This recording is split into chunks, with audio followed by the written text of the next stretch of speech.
Alright, in today's lesson we are going to look a bit more about persuasive writing. So in persuasive writing we want to be making a case for a particular point of view. To do this we're going to make one or more points, perhaps with elaboration. If you don't know what elaboration means, it means going into more detail about these points that we're making to try and persuade somebody. So if we had a point here, we might go into elaboration about 3 things. And then another point we might want to elaborate in more detail about that point as well, and so on. So let's have a think about some different kinds of persuasive texts. You might have an advertisement. If someone's trying to sell you something, they're trying to persuade you to buy it.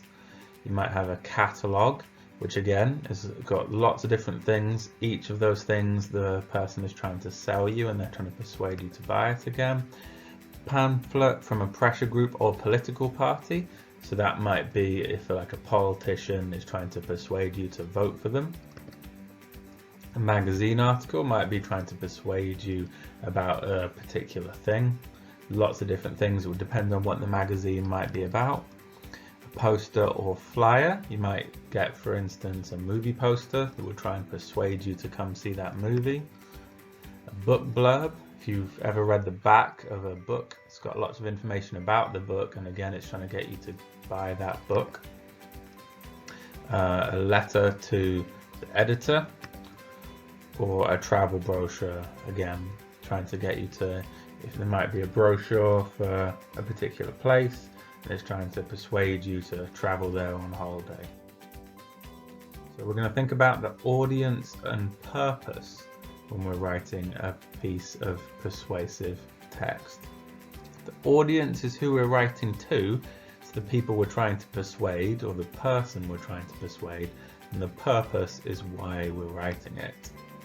The audience will usually be someone, and they may not know much about the subject, so we're going to tell them about the subject or whatever we're writing about, but we want to persuade them of a particular thing. So the purpose is to persuade them of our point of view. When we're doing this, we need to grab their attention. That's the most important thing. If you know what you want your audience to do as a result of reading your text, it will help you plan what you're going to say. So whenever you're writing a piece of persuasive text, you always need to be thinking about what you're trying to persuade them. You want to gain their trust. If they don't trust you, if they think you're not very convincing, then they're not going to listen to you. You're not going to persuade them of anything. You want to convince them you're right. If they don't think you're right, you won't have persuaded them of anything. And you may have further information about the age, the interests, or any other information about the person reading it. Remember, the person reading it is your audience, and you want to think about who your audience is. If you were trying to persuade your little brother or sister about something, you would write very differently than if you were trying to persuade your mum or dad or even your teacher about something. You always want to think about who you're writing to and what will persuade that person. Alright, we're going to have to think about persuasion organization. We're always going to begin a piece of writing, particularly a piece of persuasive writing, with an introduction. In some pieces of writing it might be short, in others it might be a lot longer, depending on what you're writing about. But with persuasive writing, the introduction is going to be maybe a short paragraph explaining what you're going to be talking about and what you're trying to persuade them of. It's going to contain information about what, who, where, and why. You're then going to make a number of points.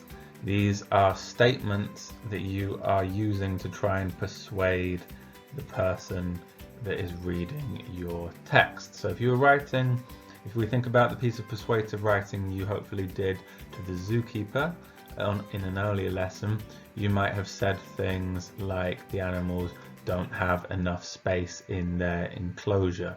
That might be your point 1.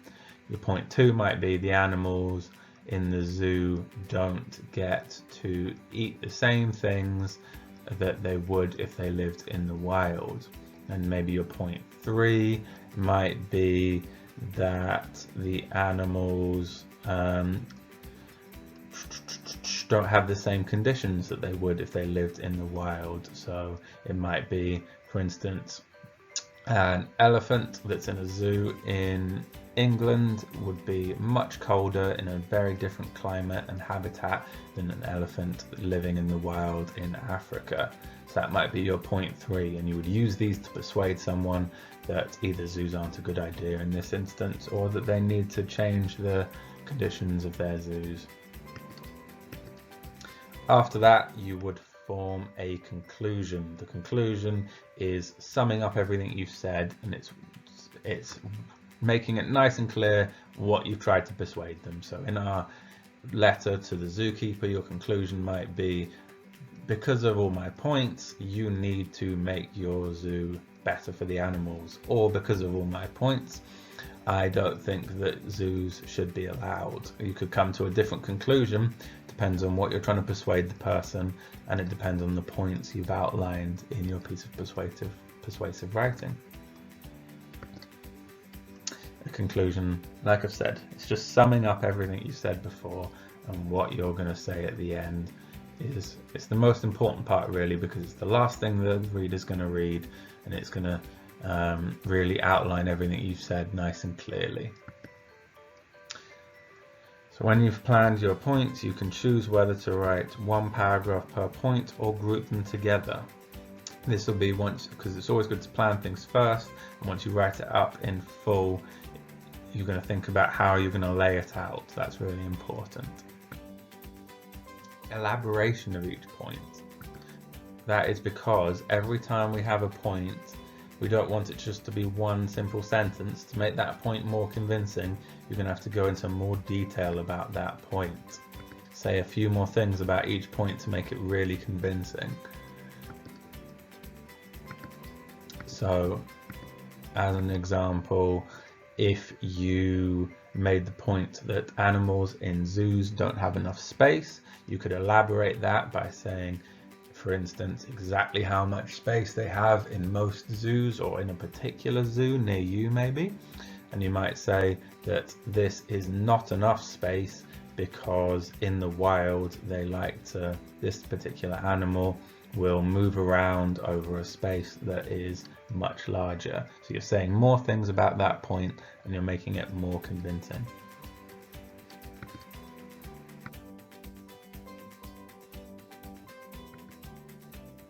So you always want to make your point clearly in a sentence.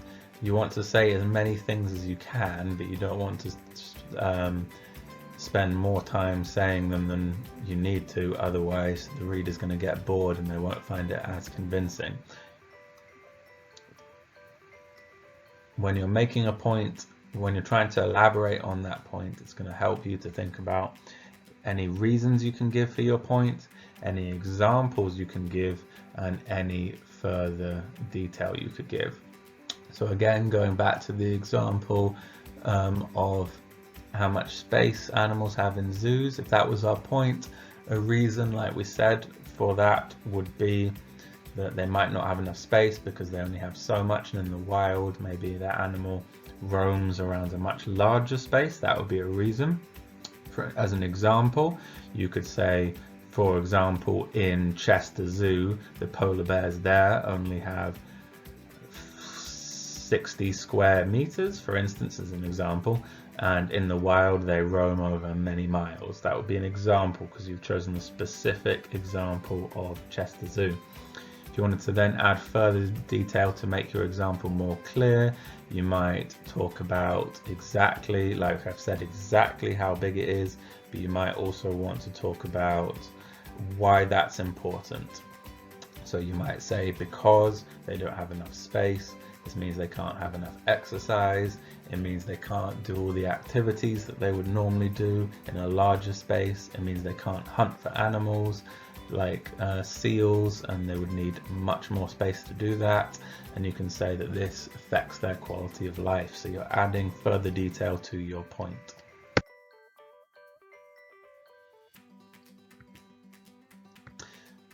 We're going to look at some features of writing a persuasive text. First, it wants to be present tense. That means you're writing it as if it's happening now. That's going to make it more convincing. If you're writing about it like it's happened in the past, it's not going to be as convincing, because people will think, oh, that's already happened, that's not important to me now.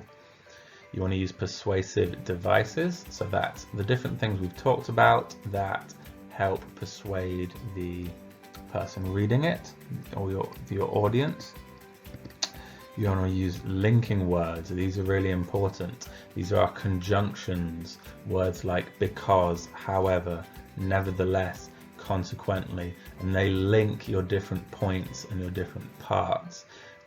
When you go from your plan to writing up your piece of persuasive text, these are the things you want to think about to link together the different parts and your different paragraphs. Next, you want to use adverbs and adverbials, showing the move from one point to another. First of all, then, next, secondly, finally. These are really going to help you outline your points. If you're a reader and you're reading, first of all, my point is blah blah blah, second of all, my next point is blah blah blah, and third of all, my final point is blah blah blah, it's very easy to follow that they have 3 clear points. You don't want the reader to have to go searching through everything, trying really hard to work out what your different points are. You want to make your points very clear and lay them out separately from each other using paragraphs and by using words or adverbials like first, secondly, third, to make it very clear what your point is. Let's have a think about some persuasive devices then. So one persuasive device that we've not already talked about is using emotive language. That's strong adjectives. For instance, if we were trying to persuade the reader that the polar bears in Chester Zoo needed more space, then you would use perhaps adjectives like lonely polar bears, sad polar bears, depressed polar bears, things like that. It's going to make us feel sorry for the polar bears because they don't have enough space. But if we were trying to persuade the reader that zoos are a great thing, then we might use language like the happy polar bear or the wonderful polar bears, things that are going to show it in a much more positive light. We might want to use rhetorical questions. These are questions that you ask or you write in your text that you don't actually expect the reader to answer. You're just posing things as questions, things you want the reader to be thinking about. So for instance, you might say, are we expected to believe that the polar bear in the zoo is really happy? Or we might say, how will the polar bear have a good quality of life when it's missing all the things that polar bears need to do in their natural habitats? We might also use deliberate ambiguity. So we might say things are probably the best, perhaps, maybe. It would really depend what you're trying to persuade the reader of. Ambiguity is when you don't make things completely clear.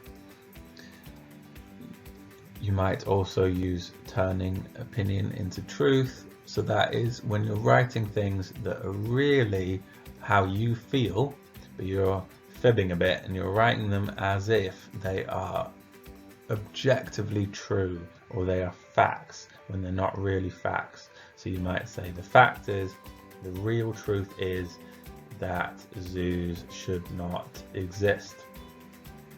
What I've said is, or it might be my opinion or somebody's opinion, but you're saying it as if it's a fact when it's not really. Dare you to disagree. So that is an example of challenging the reader to try and disagree with you. So you're making the reader think that your points are so good, they're so convincing that they couldn't possibly argue against you. And to do that, you can use words like clearly, surely, obviously. You're making it very clear that your point of view is the correct one. Even if you don't believe what you're arguing, words like this can be very convincing because they make it sound like you really know what you're talking about. And you always want to be thinking about things, whether they're fact or opinions. You're going to be using both of these though. You want to give facts because they're the most convincing, but you can also use your opinions because, as we've said before, using emotive language and strong adjectives that might not be facts. It might not be a fact that all the animals in Chester Zoo are happy, but if we talk about the animals as being happy, well fed, then the reader is going to be convinced more so that zoos should stay open and that they're a good thing. So you're going to be using facts and opinions to try and convince them of what you're trying to say.